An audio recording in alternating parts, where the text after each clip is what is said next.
I'd like next to turn to our respondent, Dean Martha Minow of Harvard Law School. Well, this is quite a wonderful set of comments, though I am brought to a memory once attending a conference, long day, the very end of the conference, the very last panel, the very last person on the very last panel began by saying, everything that needs to be said has been said, but not everyone who needs to say it has said it, and then proceeded to talk at length. So I will try not to do that, but I did learn a great deal from these remarks. I incorporate them all by reference, especially the thanks that were offered at the beginning. I am struck by two different strategies that we heard here about the role that a university like Harvard might play in addressing religion and peace. One you could call the thin one, and one you could call the thick one. And so the thin one is to offer, through its educational mission and its capacity to convene people and its capacity to do research, the thin tools that allow people to connect outside, beyond, across their different traditions. And I heard some really great suggestions here, and I will state them in my own way while maybe elaborating them some. But I contrast that with the thick strategy, which is to work out from individual religious traditions to find overlapping consensus or modes of language that connect to summon up the resources within religion. And they're both promising and they're both fraught. So on the thin front, you know, I think what we think we are good at universities is education. And so appropriately, we heard a lot about calls for education. I'd identify two different kinds, maybe three. First is the development of skills. And I think the skills of discussion, debating, collaborating, listening, we don't talk about as explicitly as we ought to, even though that's the medium of our business.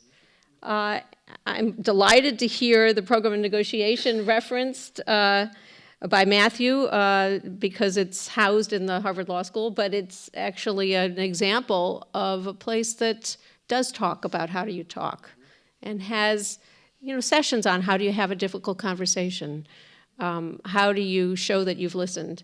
And, you know, I'm trying to get my faculty to get trained through this program. But quite seriously, I mean, I think that the development of these kinds of skills and tools in my own work in conflict resolution have been central.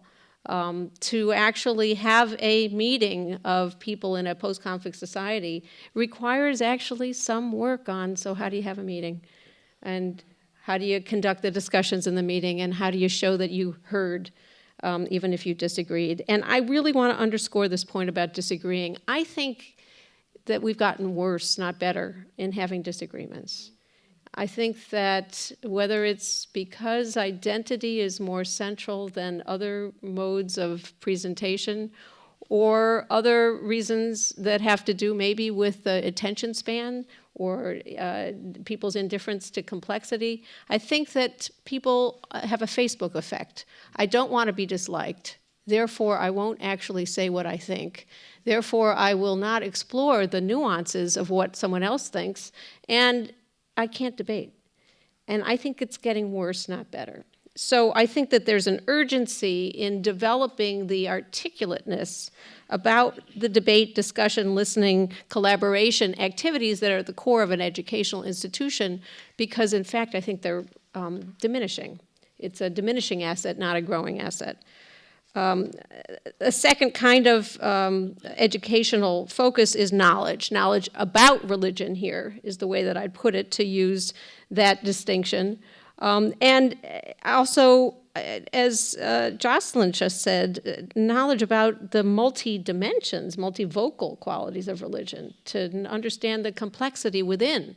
And yes, not to graduate a McNamara who doesn't understand about the Golden Rule and its iterations, though let's be clear, they're different versions and they're not the same. And the differences among them are worth looking at as well as the similarities.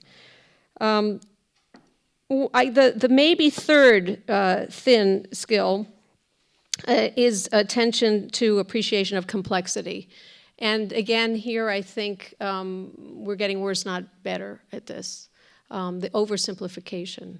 There was a poet who actually believed that the pragmatists were right, having graduated from Harvard College, but concluded that there was an aesthetic problem with pragmatism, which is it's messy, and people don't like messiness. And therefore decided to write poetry that would cultivate an appreciation for messiness. So whether it's poetry or other forms of art or other forms of discussion, how to cultivate an appreciation for the messy seems to me an important thing to focus on as a skill, as a kind of knowledge. Okay, a second thin skill. So first is education. Second is convening. That's what universities are great at. What's astonishing to me is you invite people and we come. And they come. Look at this panel. It is absolutely extraordinary, and Harvard is especially good at this. When I was writing a book addressing post-conflict options, what's the role of a truth commission versus international prosecutions or other kinds of techniques, I had a young child. I couldn't travel. I thought, how can I do this book? It was fine. I just sat in Cambridge and waited for people to come through. And that's just an amazing thing about this institution and many other academic institutions. I think we don't use it sufficiently. I think we don't sufficiently use the convening capacity to do closed-door meetings as well as open-door meetings, to combine the public sharing and we all say something for 10 minutes and then we leave with, now let's have a private conversation for 2 hours, 3 hours, 4 hours, come back again, do it again. So the convening is something that Harvard could do, other universities could do, and have round-robin nature of that. I think it's really worth pursuing. And the third thin skill, it seems to me, is to address the new media both in producing it, but also helping people address what you can't get without the face-to-face. So I think as much as I'm a fan of the internet and the possibilities for connecting communities and having conversations, we do know that the radicalization that is happening in some religious communities is coming from the oversimplification of connection that happens over the internet. We do know that the process of otherizing, let's look at just what's happening with bullying among seventh graders. It's made worse when you don't have the richness and complexity of face-to-face. So I think that it's a priority as a field of academic study and as also the development of educational understanding to address the resources of the new media and the problems if you don't have face-to-face as well. So those are the thin. On the thick, well, I think that we heard from Jonathan particularly, but also from others, the rich resources within religious traditions to talk about the universal, to talk about the spark of the divine within each person, to talk about what it is that leads to humility so that you can make room for someone that you do not understand, to have a sense of mystery. We can, each of us from our own traditions, mine is we'll talk about repairing the world. I think that the distinctiveness of the traditions needs to be addressed as much as the overlap. The risk of assuming that you understand is so much greater than the risk of saying we are different, honestly, because it's the over-presumption that I think leads to the resentment and leads to the identity concern. So I think that the thick approaches are enormously promising. I think that universities are places where people can talk about the content of religion when it's not just within communities of co-religionists. And at the same time, this has to be done with great caution, because there can be great mistakes that are done in the leap to claim that we all understand and we're all the same. So thick and thin is what I would suggest. I heard as strategies, and I think that both are needed with some humility.